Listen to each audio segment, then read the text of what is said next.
Hello, everyone. How is everyone doing? Yeah, I feel the energy. This is fantastic. The bios are of the panelists. These amazing panelists are in front of you, so I won't spend time reading them. But what I would like to do is to call their names and invite them to come up and take a seat.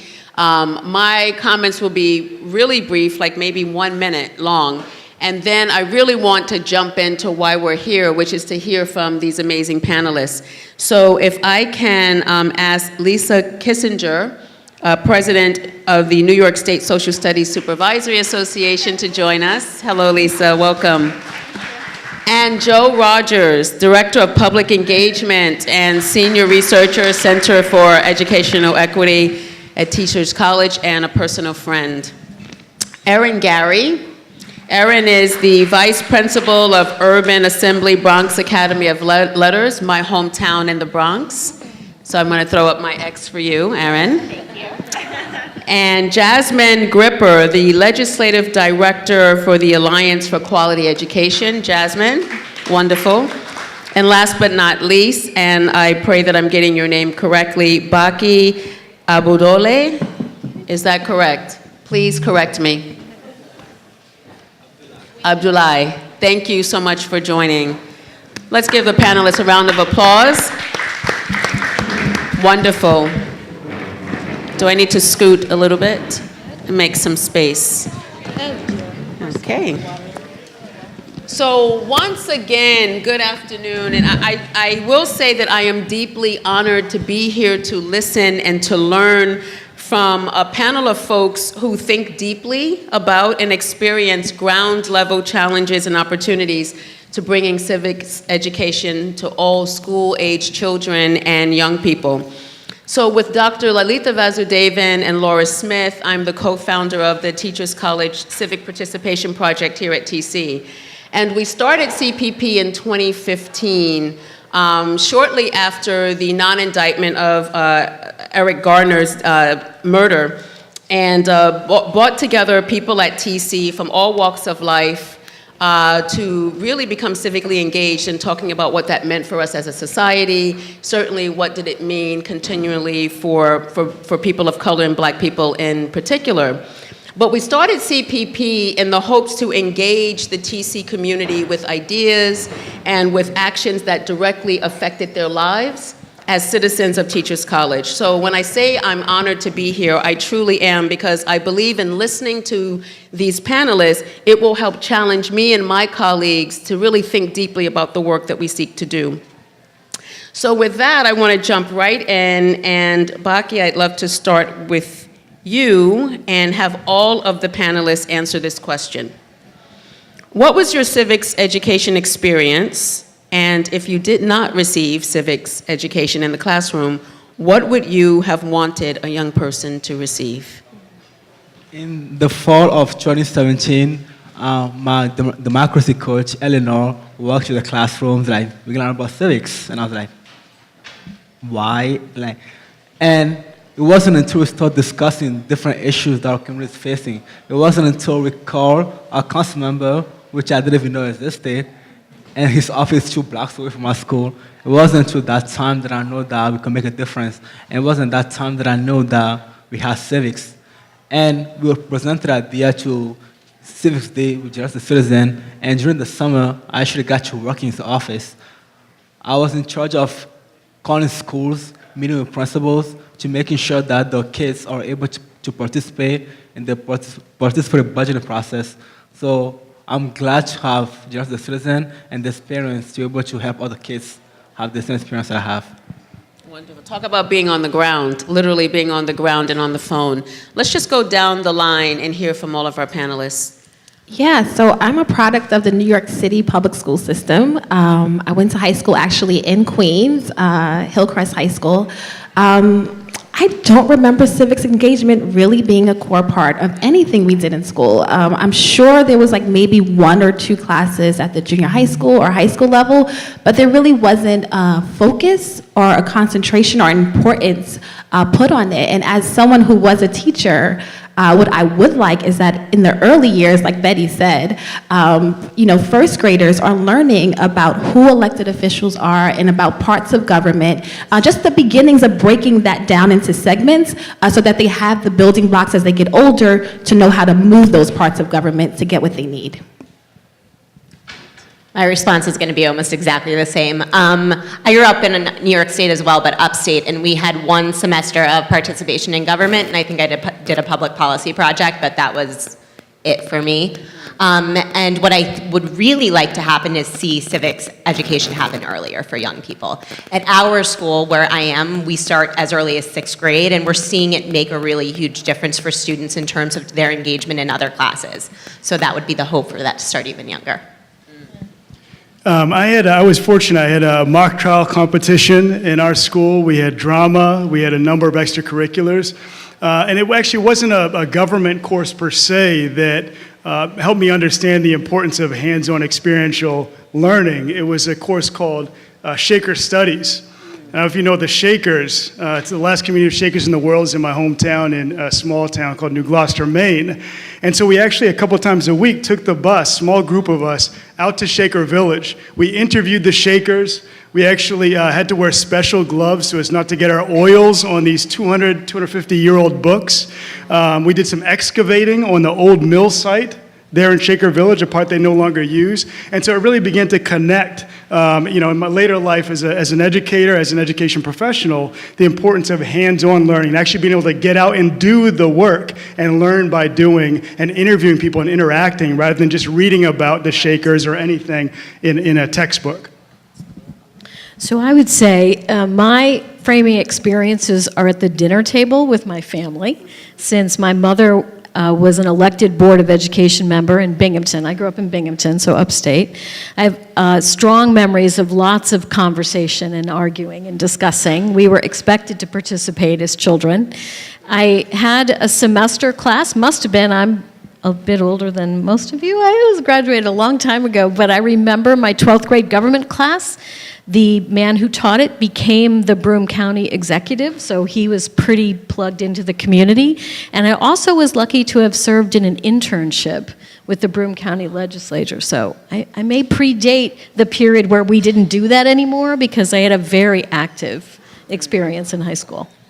Lisa, that's beautiful. I actually want to grab onto that and ask you, in your opinion, what does effective civics education, what does that look like in the classroom, and what resources do educators need, and which ones do they have to implement effective civics education? Okay, three-part question. Yeah, I'm okay, sorry, I didn't mean to all throw right. so No, much that's at you, good. but what good. you just said really excited me, because I was also part of an internship, so Right. yes. So in my work as a social studies administrator, I observe teachers in the classroom. So we are always on the lookout for engaged students, whether that's a history class or a government class or an economics class or a 6th grade class or a 4th grade class. So kids that are, I use the analogy that you see their brain and the little sleeves are rolled up. They are working on problems, right? They are trying to understand the world that they live in. Their problems are authentic. And so that means they're relevant to them. And that, I think, is one of the challenges, and you heard a lot already this afternoon about that relevance and authenticity. So in the field of social studies, the teachers are always balancing the demands of the curriculum with the needs of the students. So it's that delicate balance of there's stuff you gotta know. You just gotta know about how government works in this country, for example. But you also have to be teaching kids how to communicate with each other, how to solve problems, how to research things. Like all of the if you think about the 12th grade government course, it's a capstone course for their entire K-12 education. There's no way they can learn in one semester what they need to be able to do to vote and to serve on a jury. That's just not going to happen. So what the classroom experience needs to look like is, as much as possible, empowering them to be able to make decisions, to take informed action, to be able to understand different points of view, multiple perspectives on issues. So the resources that teachers need to do that, there's no shortage of curriculum resources out there. You heard a question from the person from the LAMP. That's a terrific source of resources. We have promoted within my district alone the resources from Teaching Tolerance. We work with, we use resources from the Bill of Rights Institute. So there's a plethora of things out there for teachers to use. The challenge is making the decision about using them wisely, and then also empowering students so it doesn't turn into just a good old-fashioned civics class where there's a lot of lecturing. So it's making wise choices about what to use. And the other resource that I would say that teachers are in dire need of, it really struck me as I was listening today, are administrators, principals, boards of education that support them in taking the risk of opening up their classroom to talk about controversial issues. We need to send that message out to school boards that if they don't have a policy that says it's okay to talk about controversial issues, and this is guidance and regulation on how to do that, then we need to be telling them they need to do that. Because I'm lucky, I work in a district where we're protected. We are expected to do those things in my school district, and I supervise 42 teachers, so I make sure that those 42 teachers do that well. So that's my job, is to make sure that they have the professional development and the resources to be able to handle those challenging conversations. Thank you. That's a nice segue into the next question that, Joe, I'm going to ask you, but I'm going to ask the rest of the panel to also comment on it. And Lisa, in many ways, you've already started it for us. Joe, what are the barriers you think that stand in the way of effective civics education? So for Joe and for all of us to be thinking about it, and Lisa, thank you for starting us on it by, we just need to make space first and foremost for people to be safe and brave to take this on. But Joe, what would you say? Yeah, I think, and I'm sort of wearing my research hat now, two of the biggest things is resources and support / sort of accountability. And by accountability, I'm not just talking about test scores. I think one of our panelists addressed that earlier. But back in our 2011, 2012, my colleagues and I, my colleague Jessica Wolf, I think she's here somewhere, and other researchers traveled around the state to assess the extent to which young people were receiving the opportunities guaranteed under state law. And that was much broader than civics education. But we visited, we were in 8 different districts, small city, rural, suburban, and large urban districts, including about 12 schools here in New York City, I think all 5 boroughs. And what we found, I think, wouldn't be shocking to anyone who's spent any time in a school in the past decade or so. But we found, particularly at the elementary and middle school level, social studies instruction had been cut dramatically. So again, I think several panelists have mentioned this focus on sort of tunnel vision, focus on ELA and math and boosting test scores. And it's not because the educators, that probably dozens and dozens of teachers and principals and other staff we interviewed didn't think this was important. There was no incentive, there was no support, there was no accountability, if you will. And some of them were actually saying, I wish the state would make us do this. Right? I wish we would get credit for. I wish there were incentives and resources to do this work because we know our young people need it and deserve it. More recently, we conducted a pilot study, a small study with 3 New York City high schools and 3 nearby suburban schools. The 3 New York City high schools were all sort of lower income in general, and the suburban schools are across the socioeconomic spectrum. And you would almost think that we're preparing the different groups of students for different democracies. Right? Yes. The fact is, we're supposed to be preparing all of them to participate in our democracy in varied ways. Right. And yet, in one of the well-resourced schools, they had about 20 different courses related to civics, including the core courses that are required under state policy and the commission's regulations under state law, but also all kinds of experiential opportunities that got them out into the community, interviewing community members. I mean, you heard some of the, whether it's action civics or experiential hands-on civics learning. There's some educators here from various schools who are doing some of that work, but it largely was not happening in the under-resourced schools. And it's not just a matter of money, right? Money buys staff, right? Buys educators to teach these courses. Money buys professional development, whether it's in-house or you're able to send your educators out. And these principals and teachers and other school staff were saying that they didn't have that kind of support. And there's no one currently. I mean, we have great pronouncements on the books. The regulations are great. I mean, you know, the deputy commissioner mentioned earlier, read through some of the aspirations, some of the standards at the high school level, and yet we're not monitoring whether or not students are receiving these opportunities. And we're not making sure that all schools are properly resourced equitably to make sure that those who have been shortchanged have the opportunity to prepare to participate fully. Oh, thank you so much. Yes. I think you brought up the two most important pieces for me, which are equity and access. Working in a low-income school in the South Bronx, we see that there are resources that we just don't have as a school, so we have to get creative with civic education. And when we're thinking from one of the previous speakers, they were saying that they saw such beautiful things happening with the students at Parkland, and that's because they have access to those different kinds of resources and classes and curricular needs that most public schools in New York City do not have, unless they have an outside board of funders.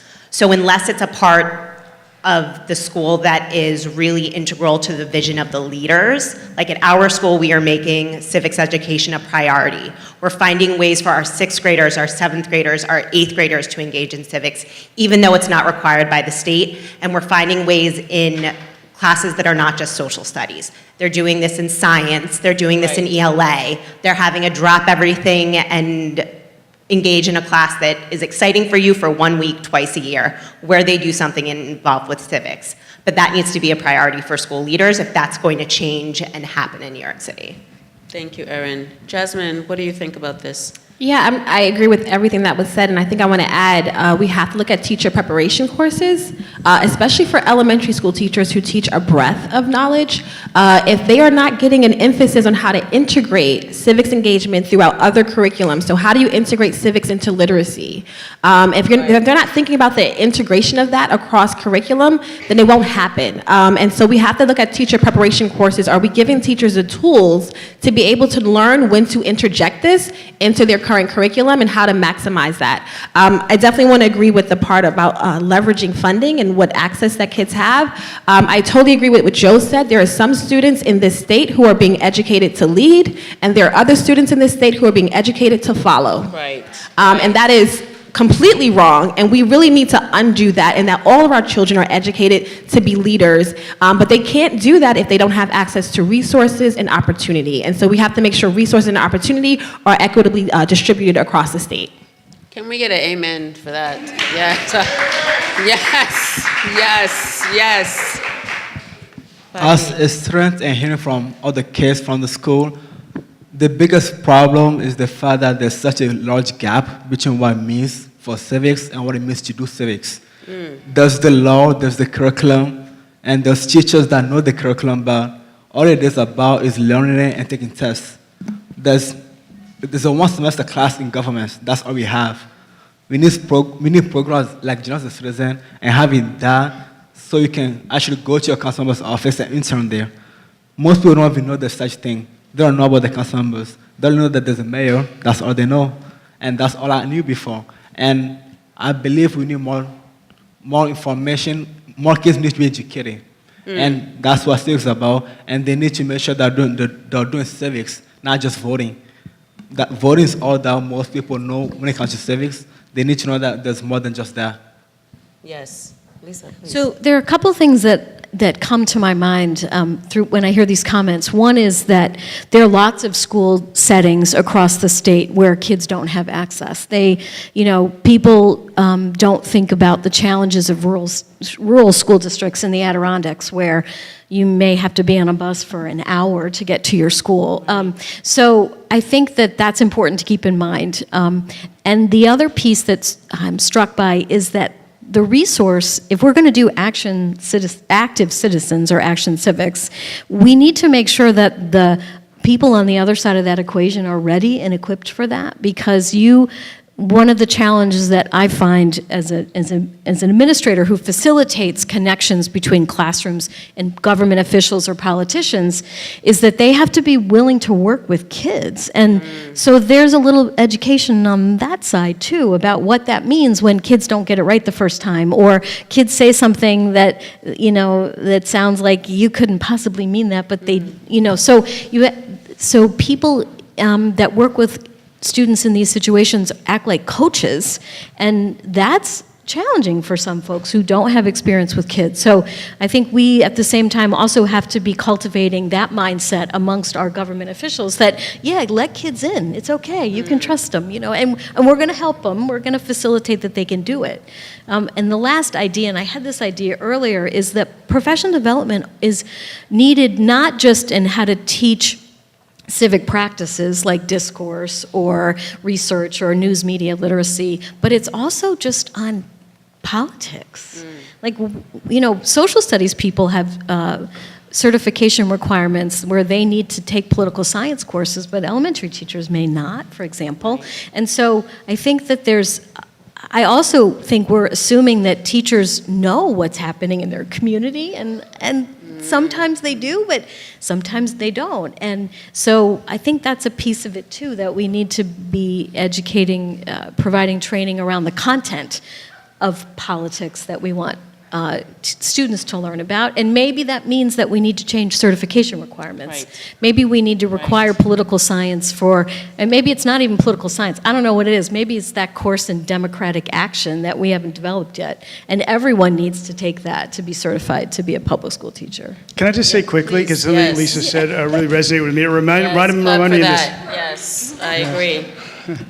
And the pilot study that we wrapped up, and we'll publish a report on a little later this year, I remember we not only interviewed teachers and principals and other staff in the schools, we interviewed also students and parents.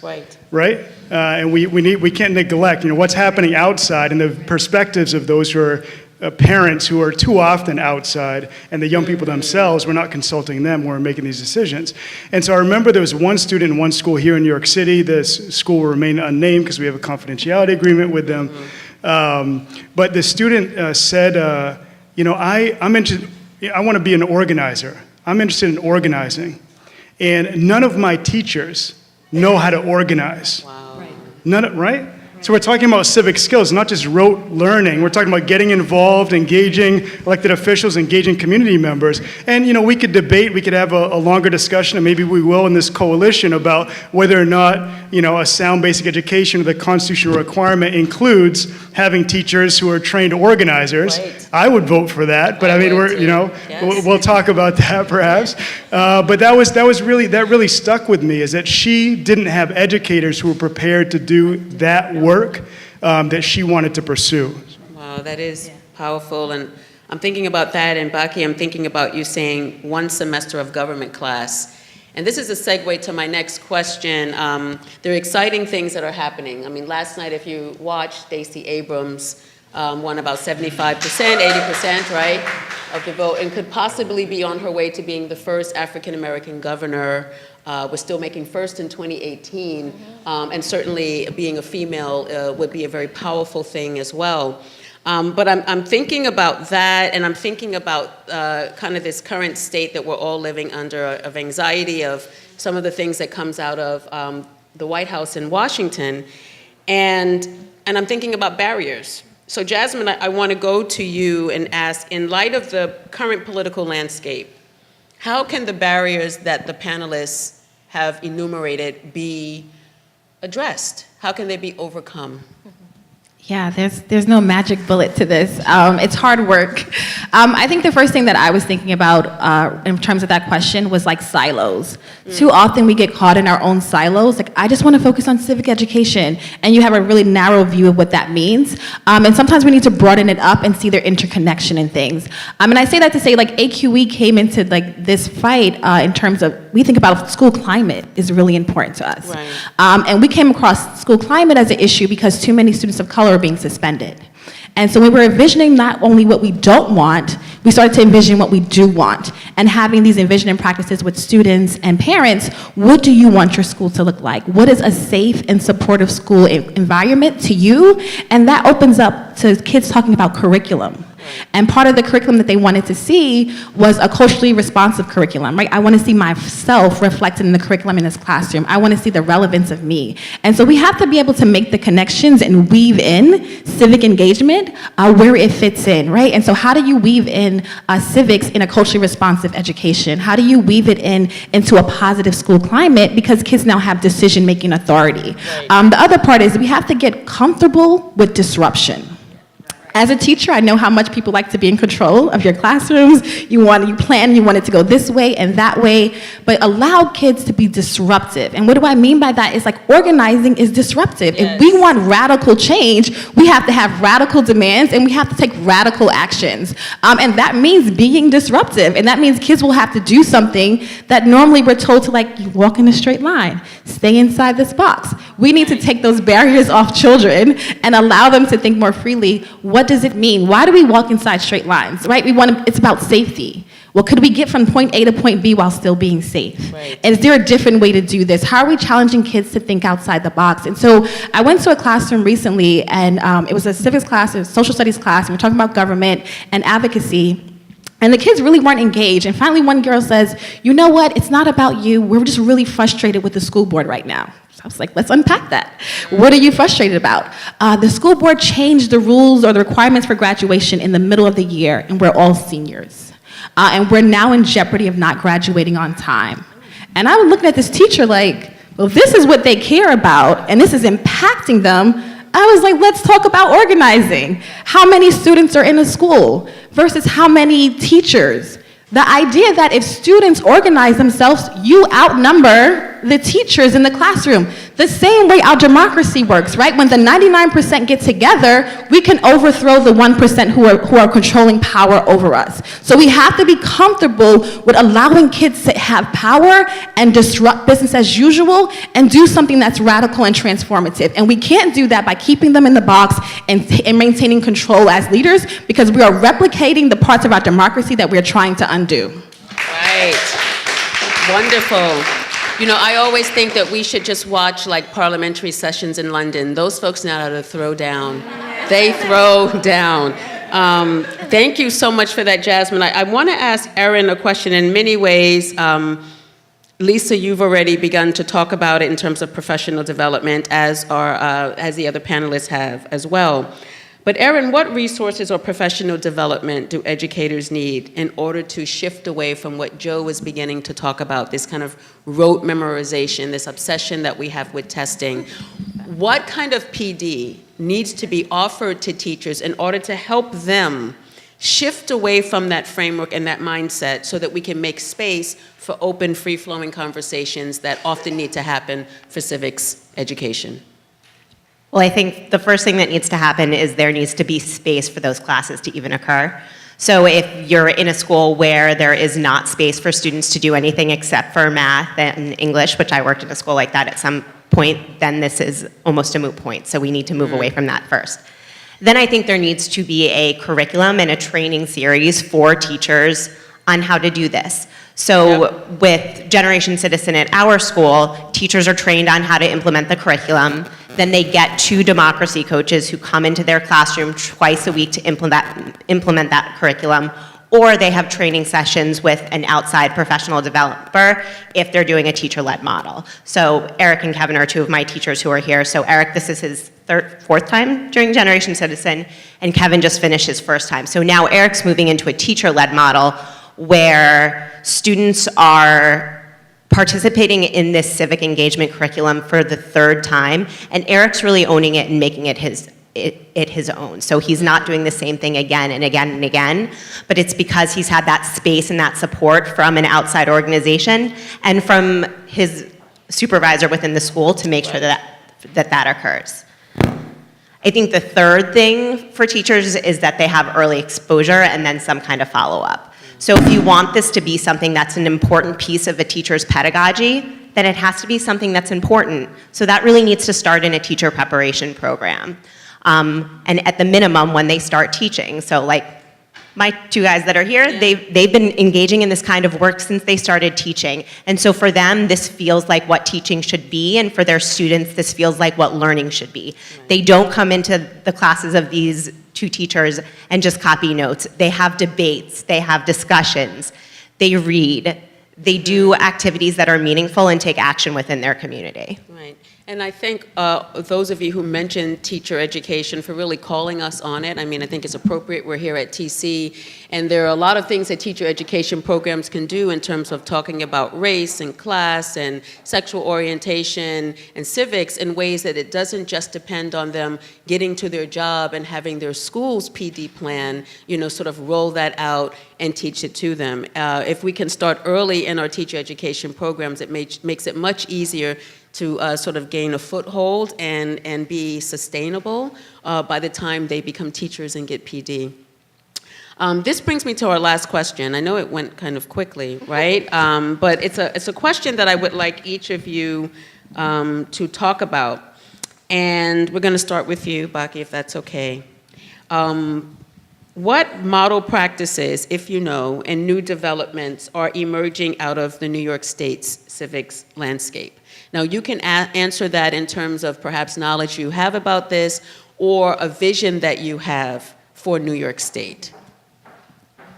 I think everyone can agree that New York State leads the country when it comes to civic education, particularly the city. I like the fact that the council and the Department of Ed has allowed organizations like the Citizens to go into classes and actually educate the kids. And I'd love to see other parts of the state and the country follow this model. Thank you.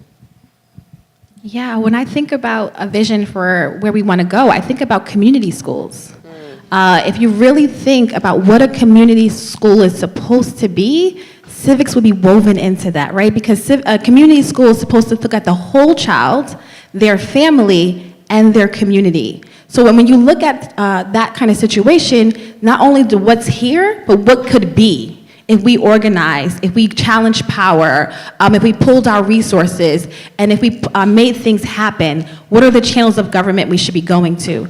And so community schools are a great opportunity, and they've been growing in New York City, and they've been growing in New York State. And if we can get community schools right, I think that's really important, not just putting the name of community schools. Sometimes people think just about the social supports of like, oh, we have a food pantry at our community school, right. Oh, we have eyeglasses at our community school. It's like, yes, that's good, but that is not a community school, right? We need to look at the whole child, their whole family, and their whole community, and what are the needs. And if we get that right, and we can have true community schools that are thriving, civics will be woven into them. I love that response. For me, I think it's really about integration. I think when civics happens in isolation and it's not woven across various different classrooms, then we see something that isn't sustainable. So I think for the future of New York State, like when we're thinking about the standards that were just implemented earlier this year, we need to think about spaces that civics can live across the curriculum in science classes and in social studies classes and outside of school so that students are constantly engaging in the kind of work that they're doing with civics. I think three quick things. One being, Michael mentioned, our executive director, Michael Rebell, mentioned on the prior panel that we do some work with students and parents to help them understand their rights to educational resources that are the building blocks in many ways for civic preparation. Yes. And so I think, I've been inspired by our student leadership partners. Selma is one of them. She was on the panel earlier. By our parent partners at the Adelaide Sanford Institute in Brooklyn and elsewhere, who, when they learn about these rights, are then going out and informing other young people and other parents about what is required, including this right, constitutional right to civic preparation. So I think that's an important development that we need to invest in more and reach more people. There are hundreds of thousands. They have no idea they have a right to the type of education that prepares them to engage in our democracy and to shape our democracy. I think another is the New York State Civic Preparation Coalition that we recently convened here at TC, and that, again, Michael mentioned there are a number of members here. Jasmine referenced siloing that happens. And so what we've tried to do here is bring together, and forgive me if I'm being redundant, I had to step out for a little bit during one of the panels, but redundancy is sometimes good, is to have civics ed specialists, both teachers, educators, and folks in nonprofits such as Brotherhood Sister Soul, is to have folks from good government or pro-voting organizations, League of Women Voters and Women's City Club of New York and others, and then to have sort of the education funding, school equity people, the usual suspects come together. That's never happened in our state. We actually come together to help shape, beyond CFE perhaps, to help shape our civic infrastructure here. And then the third thing, it's not a new development. But, Lisa and other folks here, Aaron, Baki, Jasmine, I think have also mentioned things that are already happening in some of our schools for some of our young people. How do we leverage that? How do we learn from that? How do we disseminate that to make sure that we have a truly equitable system? All of our young people are fully prepared. And I just think, I'm looking at Viviana Perez here from Democracy Prep, and I've seen their folks in Harlem, their young people who can't vote yet, out on the streets encouraging adults, their neighbors to vote, right? So there are effective Generation Citizen. We could go on and on. So what can we learn from them? Let's not reinvent the wheel. Right. Let's try to study and replicate and adapt so that all of our young people have this opportunity. And sustain, yes, thank you. So this is very pragmatic, but as a school administrator, I have to bring this point up, I guess. What I wish for is that we can light the spark and empower superintendents, and forgive me, I'm upstate, so I think of school superintendents in a different way, but to go beyond test scores, to go beyond Regents scores, to think that if you've got high pass rates on your social studies Regents exam, you're done in social studies. And that I want to reframe the conversation around that's just the foundation. Like, you're just ready then to do what you need to do if you've passed your U.S. History Regents exam. That's not the end-all and be-all. And I think that the testing hijacks the conversation, it hijacks the airtime, so we in public schools think that that's what it's all about, and it's just a piece of it. It is not the be-all and end-all. So I would wish that we could light that spark amongst people who set policy in districts and who make decisions about resources and staffing and what we spend money on in terms of transporting kids around or things like that, so that that we can really get some groundswell behind this, because I think that's a necessary part of that equation that we don't like to talk about it, but that's kind of the reality of school for many districts, and so we need to help them see it differently. Before we open up to all of you, there's one last thing I'd like to add for the hope of interaction. And a lot of times we have these events and we're preaching to the choir, we're preaching to each other. These are the folks that are doing the work. But how would you encourage those of us in our audience, if there was one quick thing that you would say by way of encouraging folks who are sitting out here in terms of what they can do or what you would love to invite them to consider to do to push forward civics education for all, what would be that word of encouragement? I would say go back to your local school boards, wherever you are, and ask if there's a student board of education member. Do you have someone on your board of education who is a student in your district? And see what kind of response you get.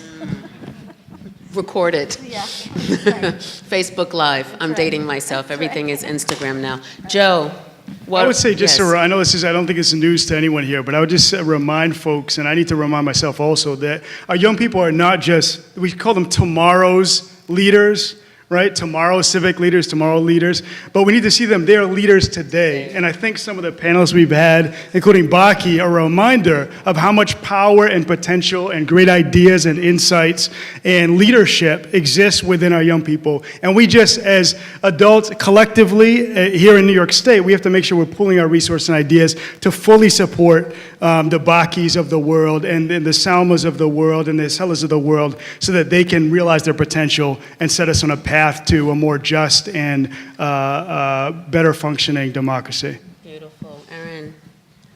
Talk about it with your colleagues and with your friends. I think that's the most important thing. For young people, they forget that they have voices. And if they engage in this kind of learning, they're developing voices and learning how to use them and seeing that their voices are powerful. But other educators and other people in our society need to hear about those wonderful experiences. Yeah, I would say stay close to the ground, stay close to the issues and advocacy. Passion is contagious, and if you stay closely plugged in, you will spread it to those who are near and around you. With different ways that kids are learning these days, I think the state needs to redesign the whole approach to civics based on how we learn. Kids are learning online, that's how they learn.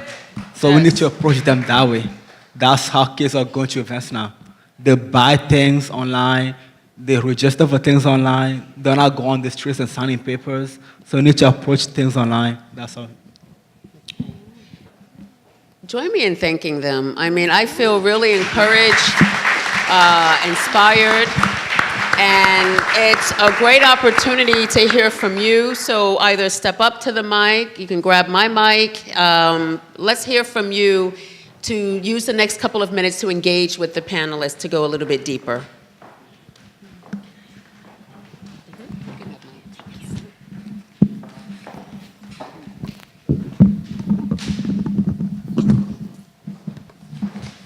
Hello. Thank you guys first and foremost. More than anything, I guess, two statements. One, I do want to echo Joe's sentiments regarding Know Your Educational Rights Initiative. I think it's important. So I serve on the community board, and thinking through the implications of what it means to kind of have case studies and models that can then be, we can think about scaling, which brings my attention to just making sure that we fund those opportunities and making sure that we strategically invest where they need to, where it can kind of benefit the broadest group. And so just continuing to urge to push to have this conversation relate back to there are models that are working, they're in our communities, but scaling matters, knowing how systemic the issue is. The other thing I was just gonna add is, as a statement, while we've been in this room, if anyone's interested in kind of, from a pedagogy perspective, real practical applications of civic engagement, the NFL just issued their latest policy update, which stipulates that teams will face a fine for kneeling on the field. They're encouraging folks that don't want to kneel on the field to stay in the locker rooms. Let's talk about that. Let's have that conversation in our classrooms. I'd be hard pressed to believe there wouldn't be a student that want to get engaged around that conversation. That's right. But it's interesting because we stress this need for students. We need it for adults.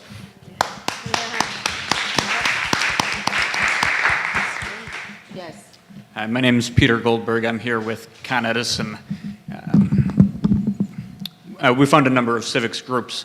So to the previous speaker's point about the fact that there are successful examples and they need to scale, can you tell me about some of the programs that you would like to see scaled and what stands out about them? Great question. Speak to that.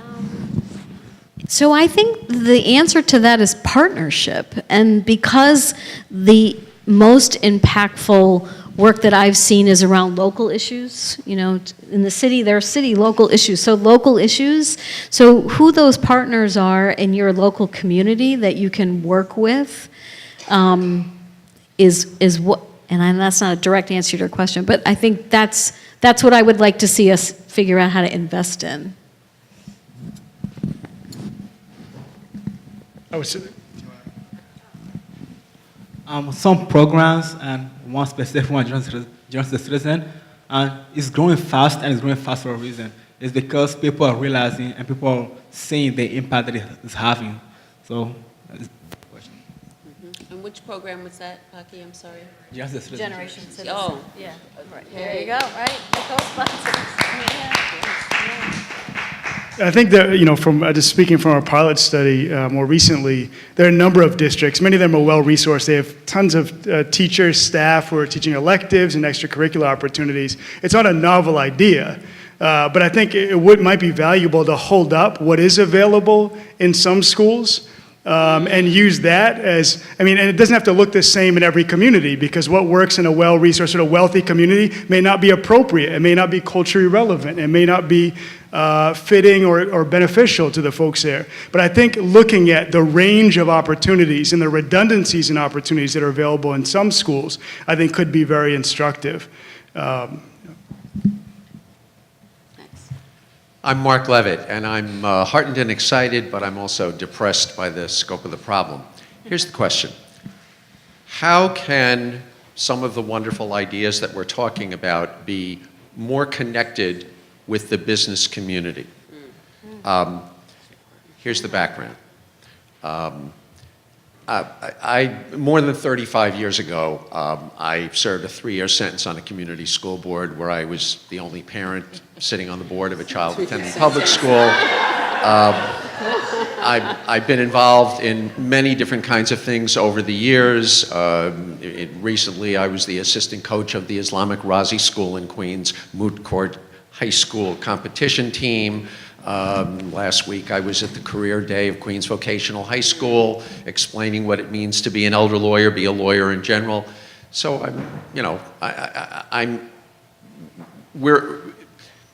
you talked about preaching to the choir. We all know that education in general is undervalued in our society. That's horrible, deplorable. We all know and deplore the gap between the rich and the poor. It's not going to change quickly. So as we try to disrupt, as we try to encourage, as we try to educate and be more involved, how do we do this that brings more of the business community into the schools, into the students to associate, so that we can grow these ideas together? And New York has always been the leader on all kinds of wonderful social things, from 100 years ago with the labor union movement to public campaign financing as a concept that used to be a weird thing and now is the norm of what we want to do. We're New York. We're the best. How do we make this grow with business connections and community connections? So I think community schools is a great place for partnership, and you have to come in and being a good ally versus first listening. So community schools start by doing a needs resource survey, talking to the community about what they want and what they need. And based on the needs that they have and what they want, we look for partnerships within the community to help fill those needs. And so community schools is a perfect example of how we can connect businesses to what needs to happen in schools and in school communities. But it also requires good partnership, which means you can't come to the table and say, I have it all figured out, and I'm giving this to you, and you need to do it. You need to come to the table and say, I want to collaborate. How do we do this together? And respect parent and student voice, because they also have agency in this process. I think it may have been mentioned earlier, but young people in New York State have a constitutional right that you can largely divide into 2 buckets. And so one bucket is preparation for civic participation, education that prepares you to vote, to serve on a jury, and play an active role in decision-making that affects you, and so on. And the other part of that right, which we talk about a lot these days, is college and career readiness, right? Preparation to get a good job. This is in the Campaign for Fiscal Equity lawsuit, right? It's on the books. It's not new. So one of the things that we've been exploring at the Center for Educational Equity is the intersection between preparation for college and careers, right? Preparation for the workforce, or to open a business, or to work in a business, or what have you, and the types of skills you need to prepare to participate in our democracy. And there's a lot of, as you can imagine, as some of you may have worked on this already, there's a lot of overlap there. Working in a team, right? Teamwork, collaboration, creative thinking, negotiation. Depending on where you work, some of these skills are valued more than others. But I think it's about messaging. We're open at the Center for Educational Equity. I think some of our other members of this coalition that recently launched are open to inviting members of the business community in. And some people actually noted within our circle, we really need to get more, whether it's folks from rural schools involved, and they're starting to connect us with more of those stakeholders, and the folks from the business community as well. So we're open to it. And I think we need to message the invitation in a way that makes it clear to them how what their interests as businesses connect to this specific issue, if it's not clear, to them already. Joe, that feeds into what I was thinking about, this idea of messaging. I think that too often we think about college and career, right? That's what comes to mind. That's what people think about. We're in this room talking about civics. We're talking about democracy. When you get these kids out there who, when their families go out and they feel that an issue is really important and they're out there marching and protesting, the common cry is, show me what democracy looks like. This is what democracy looks like. Everybody knows that, right? And they take it to the streets and they do it, and then it dissipates, and nothing happens with that. And so I'm just wondering, what would it be like if we were to put civics at the front before we even talk about college and career readiness, and it's language and positioning, and say civics readiness, college and career, or something like that. And how about a civics public service announcement campaign where kids are perhaps creating these PSAs that are just popping up on Instagram and on Facebook and on those who use cable and regular television, put these ideas. You're up at 3 o'clock in the morning and it comes up. How about creating a real interesting campaign and putting money where our mouths are and having students created, communities created, and kind of change it up and put the signage out and message all over the place that it is about civics, it is about democracy, it is about participation. And then I think about those schools that, we are a very segregated city and state and country. And we know that New York is the #1 segregated city for education, public school education. And we're not really talking about that. And so we're saying we want everybody to participate, but these kids see that you don't care about my community. How do you get those kids engaged? They're not going to become civically engaged when you just toss them to the side and we just kind of forget about them, or we just sort of helicopter in and say, yes, we care about you, but we don't give them the tools and we don't stick with them. So I'm just wondering if you all can speak to that. And by the way, I'm Cynthia Copeland and I do teacher training at NYU. I'm a teacher educator. I would love to hear your thoughts around that in a very real, tangible way about how we can go shake some stuff up. I think that was exactly what I'm thinking about in terms of early access for students, is that if students don't have this kind of education early on, we lose a lot of them before they even walk into the door of our schools. So a lot of students, especially in schools like mine, aren't coming to school because of math class. They're not coming to school because of English class. They're coming to school because of Mr. Kossoff's class, where they're working on a project about clout chasing and trying to minimize that. They're coming to Mr. Dobie's class, where they're trying to get equitable access to sports when they go to high school. When students have a space where they feel powerful and where they feel like they're doing something that's meaningful for them, that gets them in the door so that they can also do math.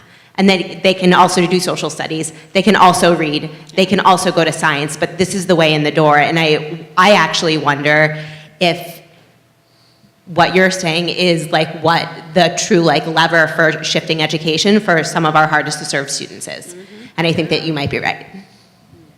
That would be a point I would echo, is that that's true across the state. Kids want to be in places where their voices are heard and they have a sense of agency, no matter what the socioeconomic status of that community is. In fact, you see disenfranchised kids in affluent schools that are there, maybe they come to school, maybe they don't. So I think that's something about the developmental nature of a teenager we've missed that we need to remember that. We recently were dipping our toe into sort of media production, which is not our expertise, but we've gotten some guidance from folks. And recently we asked a few young people, students, high school students, to speak about their right on video to adequate civic preparation. And so we're trying to figure out, if you have media expertise, I know there are probably some people in the room, we'd love to talk to you about that, and also to get the resources to do that work. Because we believe it's important. We know, many people in here on social media, Twitter, Facebook, Instagram, Snapchat, et cetera, our young people are using those tools to communicate, to let their voices be heard, to find information. And so we're trying to create with young people videos and other media products that can be used to reach other young people and broader communities to raise awareness about this right and this hunger, really this desire for a rich civic education. Yeah. Maybe, Cynthia, to your point, as part of the campaign, it can be civics, college career readiness, like begin to speak things into being and have the campaign be so terrific and fantastic and go viral that the regents will begin to think about the wording and how we have these wordings represented on documents. And the chancellor even, I remember I was just talking to her yesterday about this. Chancellor Rosa was saying, we can't treat them, it can't be an add-on. It has to be college, career, and civic readiness. Not, look, we usually talk about college and career readiness, and then there's other thing that we're adding that's important too. You have to package them together, to your point. And I think the Regents, State Ed Department have begun to do that. A lot of folks in this room have done it. I've gone to presentations I've listened to presentations down at the Department of Education here in New York City, down at Tweed, and they talk about college and career readiness. These are workshops for parents and educators and all that, and they don't mention it at all. And whenever I have a chance, I'll try to gently sort of suggest, next time you give this presentation, there's this other right, there's this other obligation that we have, moral and legal, to make sure our young people are prepared this way. So I think the more we talk about it, not just among the folks in this room, but push it out. And if you have creative ways to do that, certainly we'd love to talk to you and get some of your insights on that. Maybe I'll tweet the chancellor tonight. Last question. Okay. Here? Oh. I just want to be a killjoy, but just choose either both questions short. Absolutely. I think that would be nice. If we can take both of them and then whoever on the panel can answer it would be fantastic. So may we start here first Sure. and then we'll go to you? Hello, I'm Amy Schwartz. I'm with the Women's City Club of New York, and we represent pretty much good business. And I love hearing what you all are doing with getting a better assessment of what is being taught and not being taught in the schools. We're looking at this in terms of accountability and how we can hold the city accountable for what is and should be taught. We've been meeting with Comptroller Stringer. He's very interested in learning more about this. We'd like to play a role in organizing good government groups and pulling us together and meeting with them and other legislators to make certain that we find a way to work with them to have this held accountable. Thank you. And perhaps you can talk afterwards as well. Can we have your question? Yeah, I don't have a question. Or your comment. Those of you who know me know that one of my faults is not being brief, so I will do my best. Thank you. My name is Josh Karen. I've been an educational organizer in many areas for many decades. 10 years ago, I was president of Community School Board District 6, and that was at a time when Betty Rosa was a middle school principal of a community school in our district, so I've known her for a long time. I've learned a lot from this discussion regarding some of the educational obstacles to implementing civic education into the curriculum. But I think that there is a larger issue which was just barely mentioned, and that's the issue of political climate. I want to first disabuse many of the young people who may believe that there was a golden age when civic education occurred.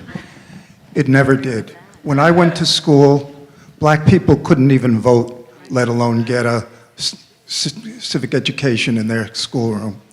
So how many of you know that in the 1920s, the first New York City Teachers Union was an explicitly socialist organization with a focus on the same issues that we are focusing on now, and was quashed by the right-wing reaction of the Rapp-Kuder Committee in New York State. These are things that need to be part of this discussion. Let me be more specific. I think that there are two issues which have barely been touched on. One is that this is a highly gendered issue. Most educators are women. Most educational policymakers are men to whom women's voices don't count. And unless that is addressed, unless women are put in policy-making positions and elected, I don't think much is going to change anytime soon. Secondly, communities don't count. Most communities. If you're in districts 2 and 3, yeah, you can get some influence on local matters. But in New York City, all community power was removed by mayoral control of the schools. And there has to be an engagement in getting democratic participation back, not just here, but across the country, where school boards in many cities, mostly minority cities, have been taken away by white elected officials. And unless these are addressed specifically by schools of education and nonprofits, I think that your suggestions will lay fallow. Can we please thank Josh for that honesty and clarity, and also I'm hoping it's the end of our panel, but that you each will talk to Amy and we'll continue that conversation. Thank you so much for staying around and being with us. Thank you, and please stick around for breakout sessions and what's next.